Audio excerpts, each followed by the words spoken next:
আর এই মুহূর্তে যে খবর এসে পৌঁছচ্ছে আমাদের কাছে, অর্জুন সিং এর বাড়ির সামনে বোমাবাজি, জগদ্দলের মেঘনা মোড়ে উত্তেজনা ছড়িয়েছে। ঘটনাস্থলে পৌঁছেছে পুলিশ।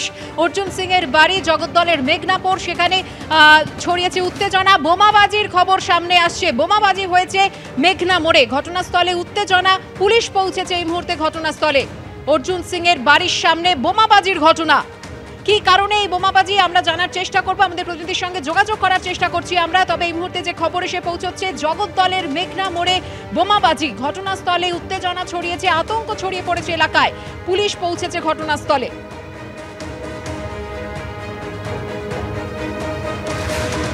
আমরা যোগাযোগ করতে পেরেছি আমাদের প্রতিনিধি সমীরণ পালের সঙ্গে। সমীরণ, কি জানতে পারছো, কারা করলো এই বোমাবাজি?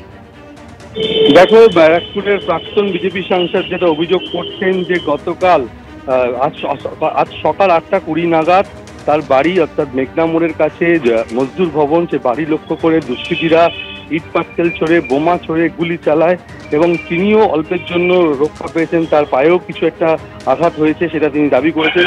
এবং ঘটনাস্থলে বিশাল পুলিশ বাহিনী পৌঁছেছে, জগদ্দল থানার পুলিশ পৌঁছেছে।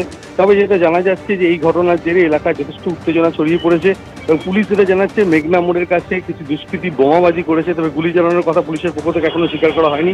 তবে প্রাক্তন বিজেপি সাংসদ অর্জুন সিং তিনি অভিযোগ করছেন তার বাড়ি মজদুর ভবনের সামনে আজ সকাল 8:20 নাগাদ বেশ কয়েকজন দুষ্কৃতী এবং তিনি এক তৃণমূল কর্মীর দিকে আগুন তুলেছেন এবং একটা তৃণমূল কাউন্সিলরের নমিত সিং এবং তার দলবল হামলা চালিয়েছে বলে তিনি অভিযোগ করেছেন। তবে এখনো পর্যন্ত এ ব্যাপারে তৃণমূলের কোনো প্রতিক্রিয়া পাওয়া যায়নি। সমীরণ, তুমি আমাদের সঙ্গে থাকো। প্রাক্তন সাংসদ অর্জুন সিং, তার বাড়ির সামনে বোমাবাজির ঘটনা।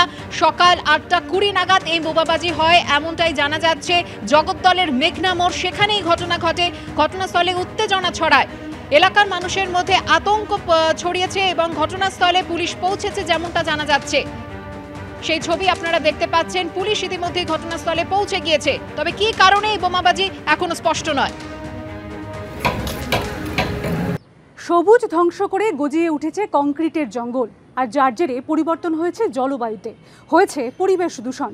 আর তাই এবার পুজো মণ্ডপে সবুজায়ন এবং পরিবেশ রক্ষার বার্তা দিচ্ছেন কলকাতার একাধিক ক্লাবের পুজো উদ্যোক্তারা।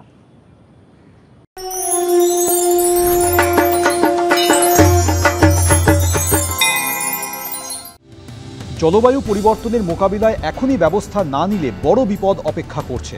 অনেক আগেই সতর্কবার্তা দিয়েছেন পরিবেশবিদরা। তাই এ বিশ্বকে শিশুর বাসযোগ্য করে যাওয়ার অঙ্গীকার দিয়ে এবার পুজোয় সবুজায়নের বার্তা দিচ্ছেন লালাবাগান নবাঙ্কুরের উদ্যোক্তারা। থিমের নাম লালাবাগানে নবাঙ্কুর। এবার তাদের মণ্ডপ সেজে উঠেছে বাহারি গাছের সমাহারে। মণ্ডপ জুড়ে রয়েছে প্রায় 8,000 আসল গাছ। প্রতিমাতেও সবুজের ছোঁয়া। সবাই বলে গাছ লাগান প্রাণ বাঁচান। সেখান থেকে আমরা সবাইকে মেসেজ দিতে চাইছি বা দেখাতে চাইছি যে গাছকে আপনারা ভালোবাসুন নিজের সন্তানের মতো। কেন গাছকে আমরা যখনই ভালোবাসতে শিখব বা প্রয়োজনটা বোধ করব, তখন কিন্তু আমরা এই পৃথিবীটাকে আবহাওয়া থেকে পরিবর্তন করতে পারবো। তারই প্রয়াস এই মণ্ডপ। ত্রিধারা অকাল বোধনের পুজো এবার 78 বছরে পড়ল। এবার তাদের থিম অঙ্গন। মণ্ডপের দেওয়াল জুড়ে আঁকা হয়েছে শহরের টুকরো টুকরো ছবি, আর তার মাঝেই এক সবুজ পৃথিবীর স্বপ্ন বুনেছেন শিল্পী। মণ্ডপ জুড়ে রয়েছে কৃত্রিম গাছের ইনস্টলেশন।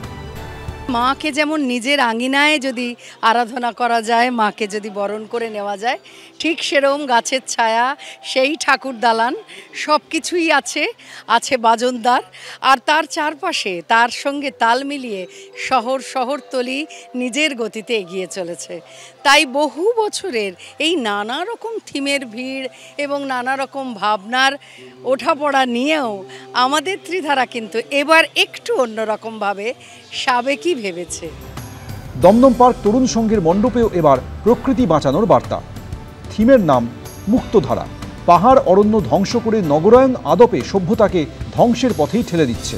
প্রকৃতি বাঁচলে তবেই বাঁচবে প্রাণ। জীবন বাঁচাতে দরকার সবুজায়ন অভিযান। এই বার্তাই তুলে ধরতে চেয়েছেন উদ্যোক্তারা। অরিত্রিক ভট্টাচার্য, অর্ণব মুখোপাধ্যায়, এবিপি আনন্দ।